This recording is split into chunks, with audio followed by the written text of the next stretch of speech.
First impressions are super important, especially when it comes to TV shows. If you have a bad first impression, you're probably not going to watch the rest of the show. And if you do, well, good luck, 'cause it's probably not going to turn out the way you want it to.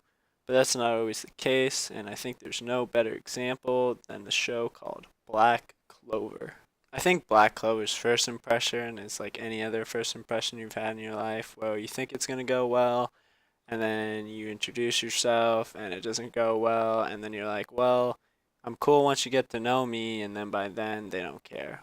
I do think that is unfortunate though, because I think Black Clover is a really good show, but it gets a bad rap because you have to watch the first 10 episodes muted, which is kind of unfair to the entire series.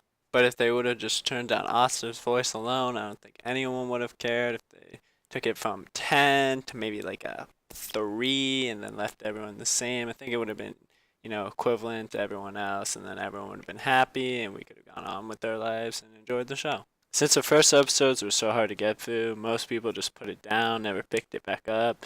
Myself included. I didn't necessarily mind Asta screaming, but it was like, do I really want to deal with this with the rest of my life? And I was like, not really. So I ended up just not watching it at all. But ever since the new cover art came out for the new show, I had to pick it back up in order to see what Asta becomes, and that's kind of like the process of a shonen, which I really enjoy and I was looking forward to. So he looks like a demon, which demons are cool. So I was like, you know what?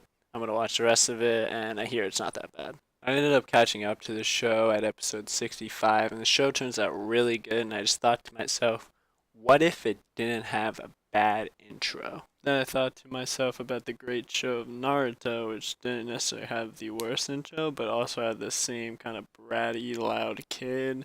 And it was kind of like the same vibes, but it just seemed to be a lot better because you connected with him early on. Especially on that first episode after he steals the scroll and Asta, you kind of just heard him yell the entire time, so no one really connected to him as much. And I think first episodes are so important when it comes to explaining your character, because that's mainly what a first episode's supposed to do. It mostly introduces your character, and since Asta was introduced as this screamy brat that everyone was like, oh god, what have I got myself into? And Naruto was kind of just like this brat that went on like this crazy stuff that he did, and I think it was more interesting than it was like, what am I gonna have to deal with this entire show?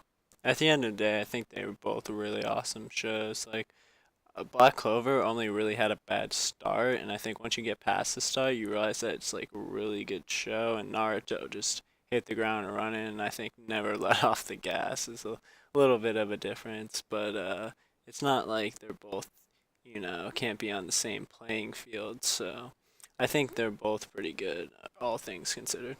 So if you did stop watching Black Clover at the first couple episodes, I do think you should pick up the show. Like I said, it is really good.